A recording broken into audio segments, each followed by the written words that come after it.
Olá, olá, sucesso com você? O objetivo desta aula é tratar de tributos recuperados em uma ação judicial. Como que contabiliza, qual que é o efeito tributário, principais conceitos contábeis vinculados a esta operação. Ah, você achou? A empresa tem uma tese tributária lá, por exemplo, a exclusão do ICMS da base de cálculo do PIS e da COFINS. Véi, você ganhou ação, transitou em julgado. Acabaram-se os meus problemas. Não. Ainda tem efeito tributário depois disso que você precisa entender de conceitos contábeis para saber como ajudar a empresa a tratar esses efeitos tributários. Tá bom? E antes de eu explicar os conceitos, eu quero mostrar para vocês, vou mudar aqui, uma planilha de Excel explicando como que você contabiliza. Isso é importante, ó. Uma empresa acabou de ganhar, deixa eu ver se tá gravando. Tá gravando. Aquela tese do século lá. Exclusão do ICMS da base de cálculo do PIS e da COFINS. Mas isso vale para qualquer tese, tá? Tributária. Ganhei uma tese lá e eu tenho um tributo a recuperar, que eu paguei a maior no passado. Beleza? Muito bem. Como que isso funciona?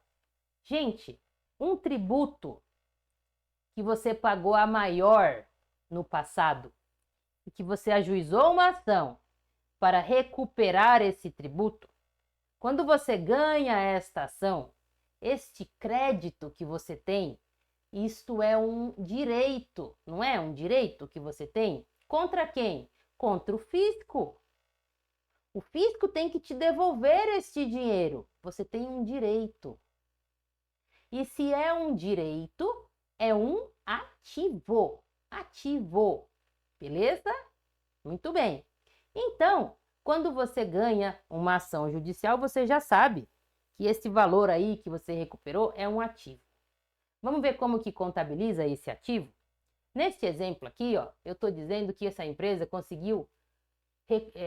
ganhou uma ação de 150 mil de principal, vamos supor que é de PIS/COFINS, tá? Pagou a maior no passado e agora ganhou a ação para recuperar esses 150 mil. 150 mil de PIS/COFINS, mas ela tem direito a atualizar este valor. Deixa eu ver se está aparecendo para vocês, tá? E os juros é de 25 mil reais. Beleza? Vamos contabilizar isso? Primeiro o principal, depois os juros? Eu acabei de falar para vocês que isso é um direito, então é um ativo. Então eu vou ter que registrar isso lá no meu ativo, aumentar o meu ativo, concorda? E lembra que ativo é aquele negocinho que aumenta fazendo um débito? É, gente, isso é conceito contábil. Lembra? Pensa num balanço, um balanço patrimonial, ó. Deixa eu ver se eu consigo fazer aqui agora no Excel um balanço patrimonial, ó. Aqui, ó o balanço patrimonial como que ele é. Ó, deixa eu ver se está aparecendo para vocês. Não está. Deixa eu trocar de lugar. E assim, ao vivo.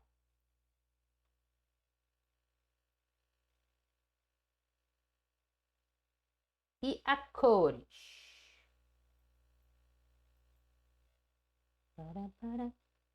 Aqui, vai.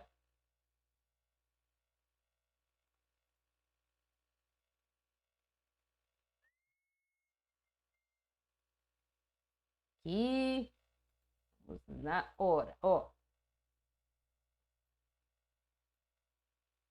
Então eu tenho aqui de um lado, zoadinho esse meu balanço patrimonial desenhado aqui. Não aparece, ó. Mas pensa dos dois lados, tá? Ó, de um lado aqui eu tenho o ativo. Aqui eu tenho os passivos. Espera aí que eu vou ter que fazer uma coisa. Uma coisa. Uma coisa. Mesclar essa daqui. Beleza. Que bonitinho. E essa aqui, ó. Passivos e o PL, ó. Beleza? Não ficou mais desenho bonito, mas tá aqui, ó. tá bom? Aqui o balanço patrimonial. Então, a lista de todos os ativos que a empresa tem está deste lado do ativo e deste outro lado dos passivos, desse outro lado tem os passivos e o PL, tá? Então, pensa assim, ó, tudo que está desse lado é de onde que o dinheiro vem e para onde que esse dinheiro vai. Beleza, gente? Então, vamos lá. Por isso que tem sempre duas contabilizações. Vamos voltar aqui como que você contabiliza, então. Você tem um ativo, eu acabei de falar para você que tem um ativo, tá? Então, você vai lá na sua conta de ativo, vai aparecer desse lado aqui, certo? E você vai registrar 150 mil reais lá no seu ativo. E o ativo, ele aumenta fazendo um débito. Sempre é assim, é contra-intuitivo mesmo. Entrou dinheiro no meu caixa. Caixa não é um ativo? E vai aumentar meu caixa porque entrou dinheiro. Aí eu faço um débito para aumentar, certo? Por quê, gente? Porque a contabilidade tem sempre dois lançamentos. Então, o dinheiro vem de algum lugar e vai para algum lugar. Um lado tem que ser crédito e o outro tem que ser débito, senão essa conta aqui nunca vai bater. Justamente porque tem que ser obrigatoriamente dois lançamentos, tá bom? E aí convencionou-se que sempre do lado do ativo você ia aumentar a débito. Beleza? É contra-intuitivo, mas é assim que é. E funciona, tá? Então, aqui eu vou aumentar o meu ativo, né? Em 150 mil reais. Beleza? 150 mil reais. Eu aumento aqui o meu ativo. Vou bagunçar minha planilha. Qual que é a contrapartida disso? A contrapartida disso é uma receita. Receita. E a receita fica onde, gente? A receita fica nas contas de resultado, que é uma outra demonstração financeira, a demonstração do resultado do exercício. Basicamente, ó, todo ano a empresa coloca lá todas as receitas e todas as despesas que ela teve, aí ela vê quanto que é o lucro. Depois que ela calculou o lucro lá, ela pega este lucro e transfere para o balanço patrimonial. Ou seja, tudo que está na DRE, de alguma forma, depois vai ser transferido para o balanço patrimonial aqui, ó. Tá bom? O lucro que foi apurado lá vai ser transferido para cá. Fique em paz, só é apurado separadamente por uma questão de organização e de didática, mas ele vai ser refletido aqui, tá bom? Então, esse 150 mil que aumentou no ativo, eu fiz um débito, onde que eu vou fazer o crédito? Lá no resultado da empresa, entra como uma receita. Ó que interessante, se entra como uma receita, já tem duas perguntas para você. Vai impactar imposto de renda? Vou ter que pagar imposto de renda sobre essa receita aí? Porque vai aumentar meu lucro, uai. Se aumenta meu lucro, vou ter que pagar imposto de renda? E PIS/COFINS? Vou ter que pagar PIS/COFINS? Nós vamos ver isso, aguenta seu coração. Então, eu contabilizei o principal até agora, ó. 150 em ativo, aumentou meu ativo, e 150 na conta de resultado. Agora, vamos contabilizar os juros, que é muito semelhante. Os juros também é um ativo. Você também pode pegar esses juros aí, que você está registrando, e usar para compensar lá com outros débitos que você tenha com a sua querida Receita Federal. Então, entra na mesma linha aqui do ativo, ó. Beleza? Tranquilo? E a contrapartida também é no resultado. Nossa, coloquei o número 9 aqui, é 25 mil, ó. Ó, então aqui. Vamos fechar então aqui, ó. Arrumei os 9 mil, coloquei 25, deixa eu ver se tá aparecendo, tá? Então, os juros eu contabilizo. Faço um débito aqui no meu ativo, porque eu tô aumentando o ativo em 25 mil, certo? E eu aumento também a minha receita. Eu aumento o ativo fazendo débito, mas estou aumentando. E aumento também minha receita financeira em 25 mil, tá? Então, essa é a contabilização que você sabe que a empresa vai fazer daquela ação judicial que ela ganhou lá. E o que você tem que gravar de tudo isso? Você está gravando, vou falar nisso. Você tem que gravar de tudo isso. Que isso impacta o resultado positivamente. Aumenta a receita, aumenta lucro. E a grande pergunta é, eu tenho que pagar PIS/COFINS sobre isso, já que é receita? Eu tenho que pagar imposto de renda e contribuição social sobre isso, já que aumenta lucro? E se eu tiver que pagar, quando é que eu pago? É isso que nós vamos ver agora e eu vou dar um pause para eu mudar de tela.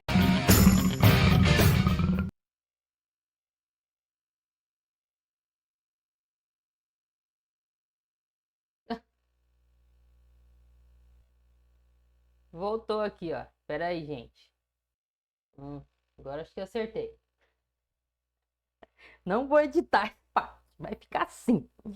Ó, sobre esse tema, quais são os efeitos tributários? A gente tem uma solução de consulta recentíssima, do ano passado, do dia 15 de dezembro, a resolução de consulta 308 da Receita Federal, tá? O que a Receita Federal tratou nessa solução de consulta? Estou tratando de crédito tributário que uma empresa tem decorrente de uma decisão judicial, beleza? E que essa empresa vai usar este crédito que ela tem para compensar com outros tributos. Olha só o que a Receita fala. A Receita Federal fala, né? Ó, teve o reconhecimento de uma receita, certo? E aí ela fala o quê? Você tem que tributar pelo PIS e pela COFINS, certo? E a grande pergunta é, quando que se tributa? Aliás, aqui ela está falando tem que tributar pelo IRPJ. E a grande pergunta é, quando que se tributa? E pelo PIS e COFINS? Tem que pagar? Quando que se tributa? Eu li essa solução de consulta inteira, ela está toda grifada. Eu vou deixar, quem quiser depois deste material, gente, é só me mandar uma mensagem que eu envio para vocês, tá? E para quem estiver assistindo dentro do meu curso, eu vou deixar esse material aqui no link embaixo, tá bom? Bom, seguinte, para facilitar, tá toda grifadinha essa solução de consulta. Eu coloquei essas conclusões no mapa mental, porque o tratamento tributário é diferente para principal, juros, e no mapa mental fica mais didático. Então eu vou voltar no mapa mental, que nada mais é do que a solução de consulta para vocês, tá? Deixa eu abrir aqui o mapa mental. Olha, vamos ver quais foram as conclusões? E aí a gente vai recapitulando os conceitos contábeis disso. Vamos aqui primeiro, ó. Vamos deixar isolado para não confundir. Eu gosto de mapa mental por isso. Você isola as paradas. Vamos ver, ó. O que a solução de consulta entendeu? A gente já vai vendo o que ela entendeu e os argumentos, tá bom? Primeiro, ela separou os efeitos tributários entre principal e juros. Sobre o principal, imposto de renda e contribuição social tem tributação? Vamos pensar no nosso exemplo aqui, ó, que a gente deu, didático. No nosso exemplo de contabilização, eu tinha 150 mil de principal e 25 mil de juros. A grande pergunta é, esses 150 mil eu vou tributar para imposto de renda e contribuição social? Tá gravando. Eu nunca vou perder essa mania de ver se tá gravando. Porque já aconteceu de eu gravar o dia inteiro e depois não ter saído. Ai, que raiva. Bom, tributa sim para imposto de renda e contribuição social. Por que eu tributo? Agora a gente vai entender a lógica. Pensa comigo, gente. Vamos pensar aqui que é uma ação de exclusão do ICMS da base de cálculo do PIS e da COFINS, beleza? O que é que eu estou falando nesta ação? Qual que é a lógica? A gente está falando assim, ô juiz, aqui, bati na sua porta, tem uma ação judicial. Por quê? Eu acho, juiz, que a base de cálculo do PIS e da COFINS que eu estou pagando, ela está maior. Porque tem um negócio lá que não deveria fazer parte da base de cálculo, que é o ICMS. Porque, juiz, pensa comigo, ó, a base de cálculo do PIS e da COFINS não é a receita? Beleza. E o que é receita? Receita é só aquele valor que vai se incorporar no meu patrimônio. Só que aí, na base de cálculo para eu calcular o PIS e COFINS, a lei inclui um negocinho chamado ICMS. Mas o ICMS não é a minha receita. Quando eu vendo o meu produto, eu tenho lá o preço do produto, que é 100. Vamos supor, o preço do produto é 100. E vamos supor que tem 15 de ICMS. Beleza? A base de cálculo do PIS/COFINS é o 115, que é o preço. Mas, juiz, não deveria ser o 115, deveria ser só 100. Porque os 15, esse ICMS, não é o meu dinheiro. Eu vou ter que repassar ele para os estados, porque ele é um imposto estadual. Então, a minha base de cálculo está maior, juiz. Eu estou pagando imposto a mais. Eu quero esse dinheiro que eu paguei de volta, que eu paguei a mais de volta. Você me dá? Aí ele fala, sim, te dou, certo? Só que pensa comigo, para fins de imposto de renda, o pagamento de tributos, ele entra como uma despesa, então ele diminui o seu lucro. Ó, o lucro, o que é? Receita menos despesas, não é isso? Quanto mais despesa eu tenho, menor o lucro. Então, lá no passado, quando você pagou a maior, significa que você teve uma despesa lá atrás. E isso afetou o seu lucro. Você pagou menos imposto de renda lá atrás, porque você pagou imposto a maior, porque você teve uma despesa maior. Concorda? Então, significa que o valor a maior que você pagou lá atrás, ele foi deduzido do seu imposto de renda, entrou como uma despesa. Como é que você reverte agora esse dinheiro, esse fato de que isso foi uma despesa no passado? O contrário de uma despesa é uma receita, beleza? Então, é por isso que, se no passado foi uma despesa que você deduziu do seu imposto, agora, para você reverter essa operação, você tem que tributar, ele tem que entrar como uma receita. E aí você tributa, porque no passado você deduziu, agora você tributa. Uma coisa anula a outra.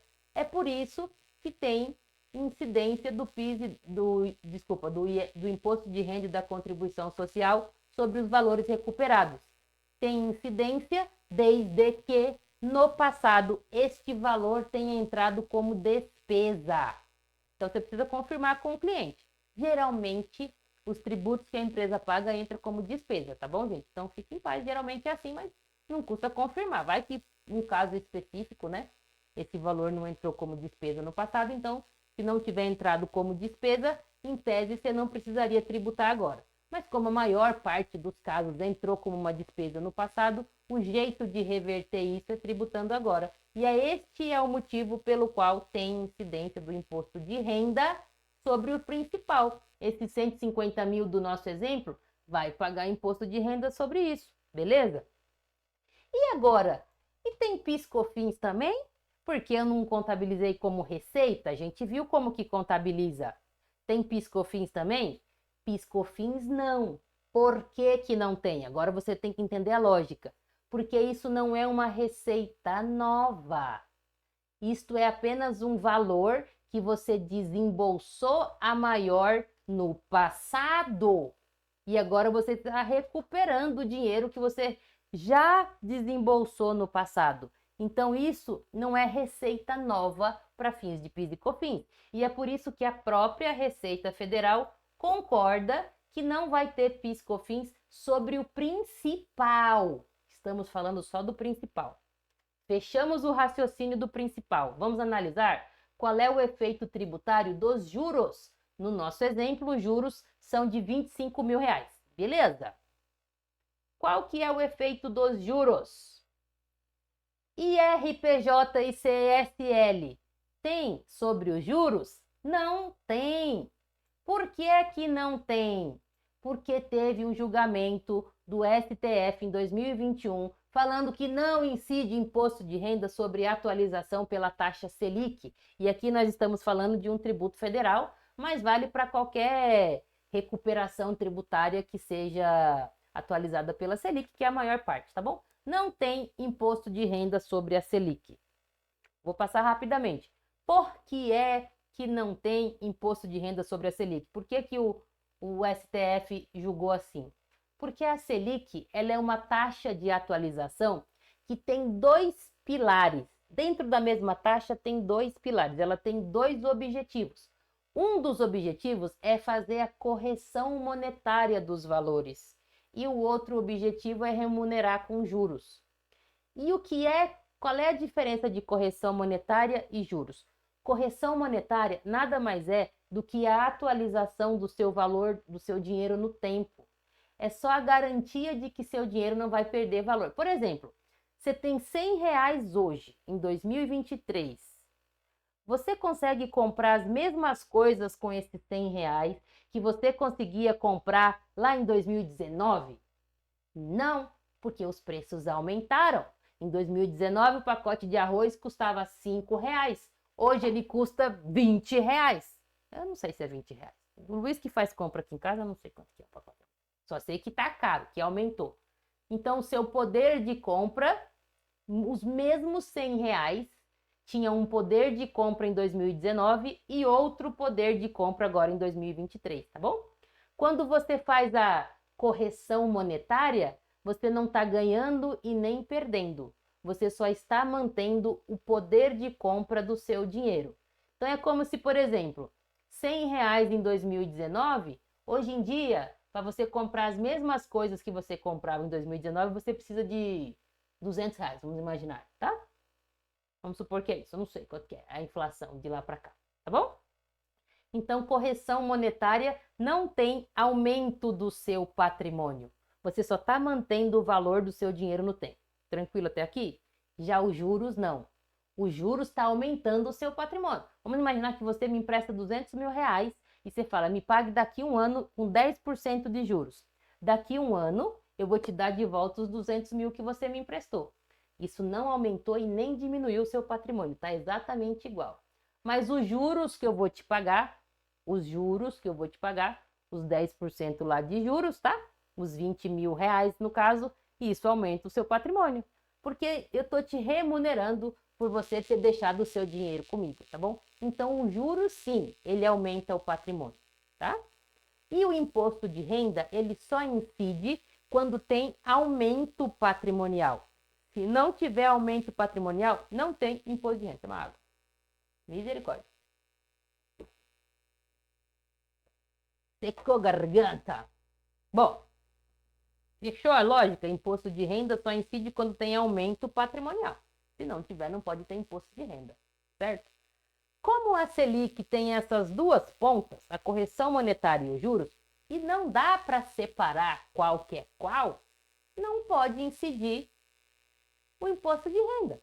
Porque, como eu não consigo separar o que é o que, certo?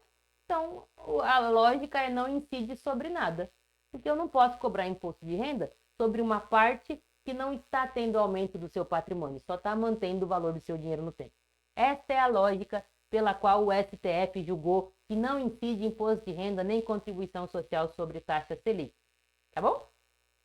Agora, o que é que ele fez no julgamento? Ele fez um negocinho chamado modulação. Então, basicamente, foi a modulação mais estranha que eu já vi. Basicamente é assim, o julgamento ele terminou no dia 30, esse que tá verdinho aqui, ó. Vou ver se tá aparecendo isso aí. No dia 30 de setembro de 2021. Então, a partir dessa data, a partir do dia 30 de setembro de 2021, se você ganhou um crédito tributário aí e tem taxa Selic, você não vai pagar imposto de renda sobre essa atualização. A partir do dia 30 de nove de 2021. Ninguém mais paga imposto de renda sobre atualização monetária do taxa Selic, beleza? Nos créditos, nos tributos recuperados, tá bom? Muito bem. Aí, a pergunta é, e o passado, hein? Eu já paguei imposto de renda sobre vários créditos que eu recuperei, eu pagava imposto de renda. E aí? Depende. Aí que está a modulação. Se você ajuizou uma ação para discutir isso até o dia 17 de setembro, que foi quando começou o julgamento do STF, ele falou, você está protegido quanto ao passado. O que significa? Você pode recuperar tudo que você pagou a maior nos 5 anos anteriores ao ajuizamento da sua ação. Então, está garantido desde que eu tenha ajuizado até o dia 17 do 9. Agora, se você ajuizou a partir do dia 18, aí já era, filho do céu. Você não está protegido contra o passado. Isso aconteceu em uma empresa que eu trabalhava. A gente não acreditava na tese.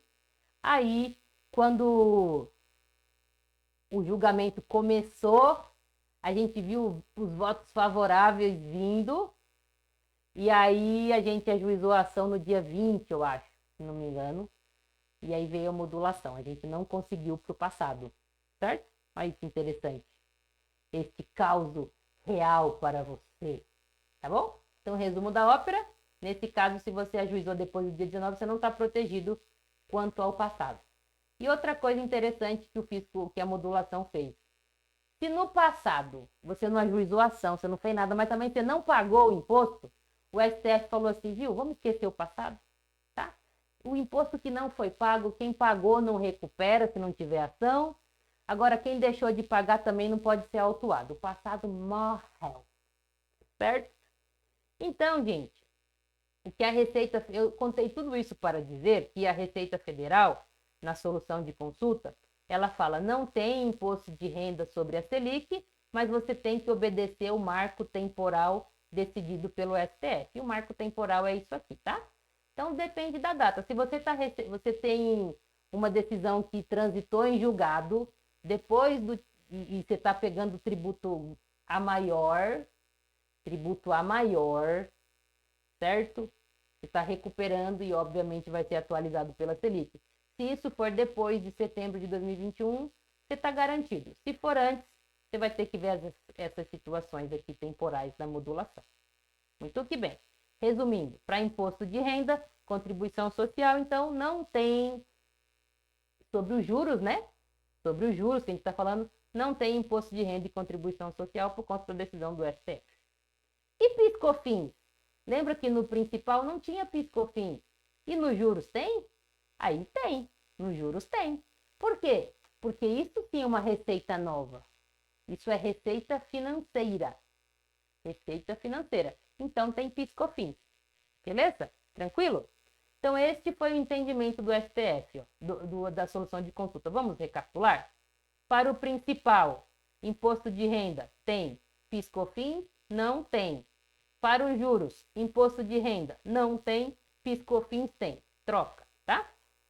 Qual é a grande pergunta agora? Quando que eu tributo isso? Quando? Quando? A Receita Federal diz o seguinte, lá na solução de consulta. Ó, se a sua sentença não tiver definido o valor do seu crédito, que é a grande maioria, a sentença geralmente ela fala, viu, você tem razão, pagou PIS/COFINS é maior, filha do céu. Pode sim recuperar os 5 anos anteriores, desde a data que você ajuizou a ação, de boa, tá? Mas ela não vai escrever lá no final, X reais, não.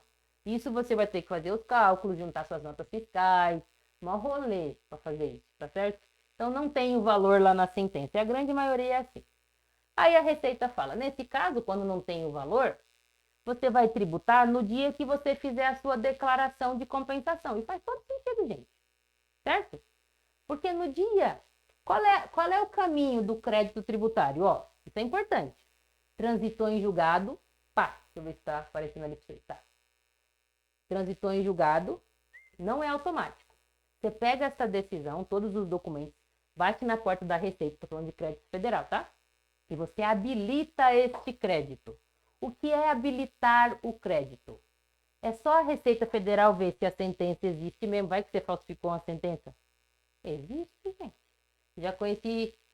Já ouvi histórias, não conheci, já ouvi histórias de contribuintes que já falsificou até certidão de irregularidade fiscal.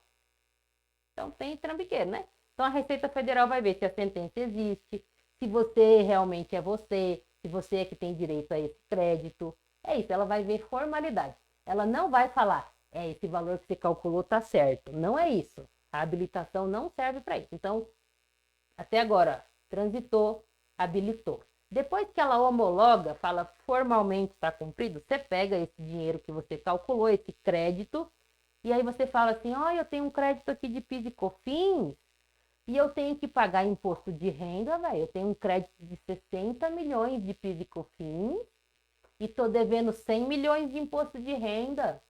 Então, em vez de eu pagar os 100 milhões inteiro, eu vou pagar 60 com esse crédito que eu tenho, eu vou fazer uma compensação. E aí eu pago o resto com dinheiro, que é só 40. Beleza? No dia que você fizer essa declaração, que você enviar essa declaração de compensação, aí sim você tributa. É isso que a Receita está falando, ó. Isso nos casos em que o valor não foi definido no processo, que é a maioria dos casos.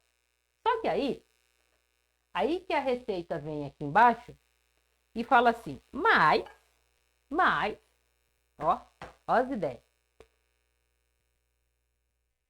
mesmo que não tenha definido o valor no processo, se você tiver contabilizado isso antes da compensação, aí você vai ter que tributar no momento da contabilização.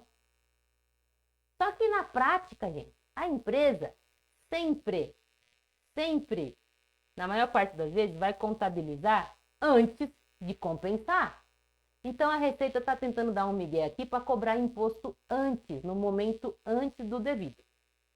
E aí agora o que eu vou falar para vocês é, como é que vocês derrubam este argumento da Receita? Vamos imaginar que um cliente chegou com essa solução de consulta e falou, velho, olha aí, ó, Receita Federal, tá querendo tributar o negócio, como é que eu defendo isso, Eike? Agora não tem jeito mais, né? Vou ter que pagar quando eu contabilizar mesmo? Você fala, não, tem defesa, se vier um auto de infração, tem defesa, e boa ainda. Por quê? Aí agora a gente tem que voltar para conceitos contábeis, tá? A gente tem um conceito contábil, que quem é meu aluno já viu, que é o conceito de ativo contingente. Esse é importante. O que é um ativo contingente?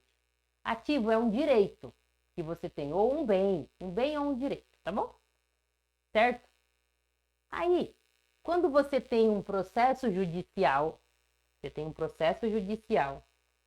e você está tentando buscar um direito lá de um crédito para recuperar, um tributo que você pagou a maior, tá? Quando você ganhar isso vai ser um direito, concorda? É um ativo seu, não é? Um dinheiro que você recuperou, velho, esse é ativo, não tem dúvida de que é um ativo. Muito bem. Só que, enquanto não tiver o trânsito em julgado, esse ativo, ele é incerto. Por quê? Ele vai depender da decisão judicial, que é um evento futuro e incerto, certo? E eu não tenho controle sobre a decisão judicial. Ou seja, o meu ativo depende ainda de um evento futuro e incerto sobre o qual eu não tenho controle nenhum. Por isso que, enquanto esse ativo está nesta fase, ele é denominado de ativo contingente. Ele ainda não é real, ele é possível. Eu sei que eu posso ter, mas ele é possível, porque depende de coisas futuras e incertas sobre as quais eu não tenho controle. Isso é ativo contingente. E ativo contingente não é contabilizado, não está no balanço. A contabilidade proíbe, não pode estar no balanço. Quando é que esse ativo deixa de ser contingente? Ui, quase tropecei aqui.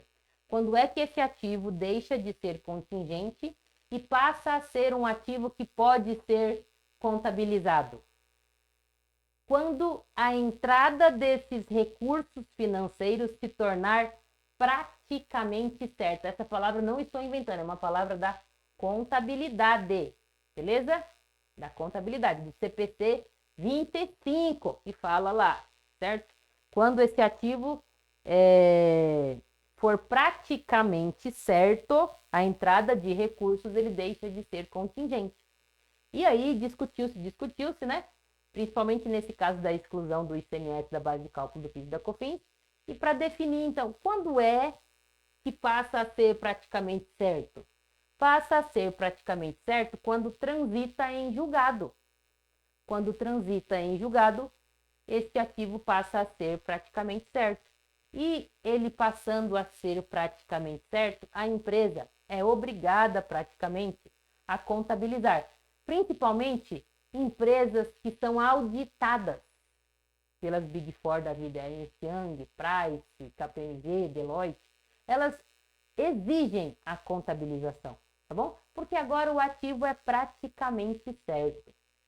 Qual que é a ideia da contabilidade, gente? Vocês têm que pensar o seguinte, a contabilidade é feita para as pessoas que investem na empresa, para as pessoas investidoras. E pessoas investidoras, elas trabalham sempre com o futuro. Elas querem saber como essa empresa vai se comportar no futuro. Por isso que a contabilidade trabalha muitas vezes com estimativas, certo? Por isso que ela usa a palavra praticamente certo. e não totalmente certo.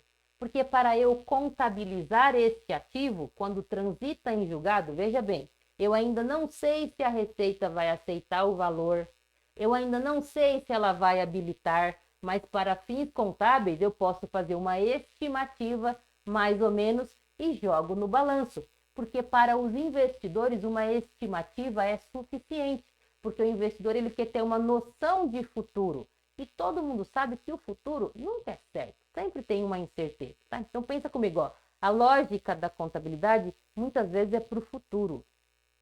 Agora, a lógica do tributário é sempre voltada para o passado. O tributário sempre trabalha com coisas que já aconteceram e que são certas. Então, eu só vou tributar a renda de uma pessoa, o lucro de uma empresa, quando eu tiver certeza de quanto é este lucro e que este lucro de fato já tenha acontecido. Quando eu contabilizo esse ativo e eu tenho impacto na minha receita e no meu lucro para fins contábeis, o que me obriga a contabilizar utiliza uma lógica diferente da lógica que me obriga a tributar. Tributação não trabalha com nada que é praticamente certo. Só trabalha com aquilo que é certo de verdade, que é certeza que já aconteceu, certo? Por isso que não faz sentido tributar quando contabiliza. E além disso, eu vou mostrar o Código Tributário Nacional para você. Aqui, ó. CTN Planalto. Olha uma coisa interessante. Artigo 43. Ó. Aqui está falando qual é o fato. Deixa eu ver se está gravando. Fato gerador do imposto de renda. E o fato gerador do imposto de renda não é a renda. Renda e lucro, mesma coisa, tá? Não é a renda. É a disponibilidade econômica. Deixa eu ver se está aparecendo. Está aparecendo. É a disponibilidade econômica dessa renda. Não basta ter renda, ela tem que estar disponível. Ela tem que estar disponível. O que é uma renda disponível? É uma renda que você pode fazer o que você quiser com ela sem nenhum empecilho, certo? Vamos voltar no nosso mapa mental? Isso significa que quando a sua decisão transitou em julgado e que a empresa foi obrigada a contabilizar, esta decisão ainda não está disponível. Esse crédito, né, na verdade, ainda não está disponível. Por que que ele ainda não está disponível? Porque a empresa ainda precisa habilitar. Eu não sei que dia que a Receita vai responder o meu pedido de habilitação. Tem vez que demora, certo? Não está disponível. Enquanto eu não habilitar, não está disponível. E quando eu habilito, Verônica, está disponível? Eu também entendo que não. Porque depois que você habilita, você pode usar esse crédito para compensar com outros débitos que a empresa tenha, beleza? Não pode? E se a empresa não tiver débito, vai compensar com o quê? Não tem débito? Então também não está disponível. Eu não tenho débito para compensar. Certo? Então, na minha cabeça, realmente a disponibilidade tá aparecendo. Só acontece quando você envia a sua declaração de compensação lá para você pagar outros débitos, ou quando eventualmente você faz um pedido de restituição, aí a Receita te fala ok e deposita o dinheiro na sua conta, o que é muito mais raro, vamos combinar, não é mesmo? Certo? Então, na minha cabeça, a disponibilidade deste crédito que você ganhou, ela acontece só quando você envia a sua declaração de compensação. Tem pessoas tributaristas defendendo que a disponibilidade só acontece quando a Receita Federal homologa esta compensação. O que acontece? Ó, você tinha um débito de imposto de renda de 100 mil reais. Aí você tinha um crédito de outro tributo federal de 100 mil também. Aí, em vez de pagar o imposto de renda, você compensou.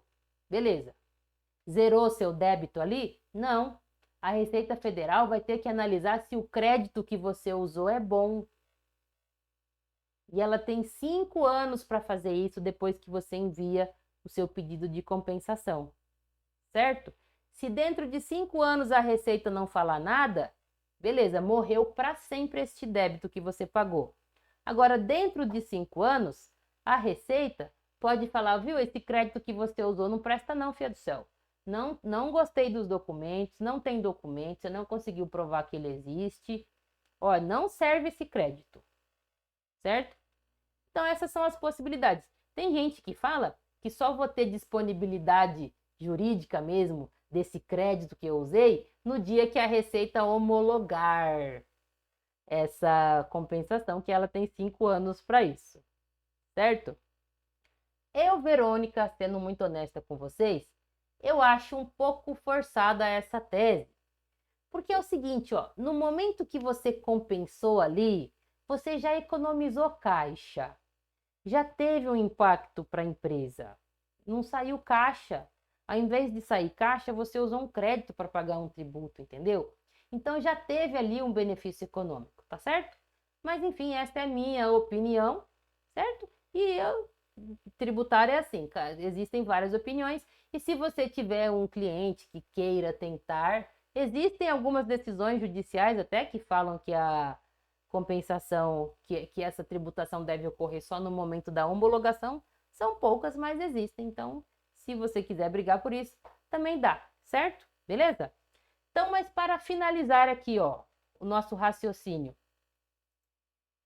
Por que é que esse entendimento da Receita é completamente equivocado? Porque ela está usando o critério de contabilidade, ou seja, porque eu sou obrigada a contabilizar, não significa que eu sou obrigada a tributar.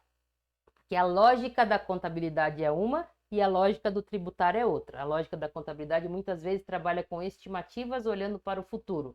E o tributário não, sempre trabalha olhando para o passado. Trabalha só com o que é certo. Então, o fato de a empresa ter contabilizado para cumprir uma norma contábil não significa que ali surgiu o fato gerador do imposto, não. Só é possível traçar esse argumento, escrever esse argumento e ter esse raciocínio se você tiver conhecimento contábil por trás. É por isso que eu sempre falo que contabilidade é essencial para a pessoa tributarista. Olha só que interessante, eu estou falando de uma tese. Para você fazer a tese ali, ó, talvez você não precise. Mas para fazer essa tese da exclusão do ICMS da base de cálculo do PIS e da COFINS, precisa de conhecimento contábil, tá? É que na vida real, todo mundo pegou o modelo lá inicial e só foi ajustando porque não mudava muito. Mas para fazer a tese no começo, precisava de conceito contábil por trás. Não, você não era capaz de fazer essa tese. Mas enfim, vamos imaginar qualquer outra tese lá que você escreve, você precisa só de conceito jurídico. O efeito desse tributo que você recupera depois, para você saber o efeito tributário, e você poder de fato ajudar o cliente, tem que ter conhecimento contábil por trás.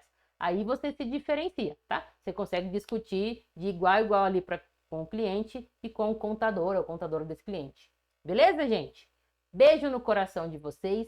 Essas foram as conclusões sobre tributação e contabilização desses... deixa eu trocar a tela aqui. Tributação e contabilização dos valores que uma empresa recupera em uma ação judicial. Super importante, tá?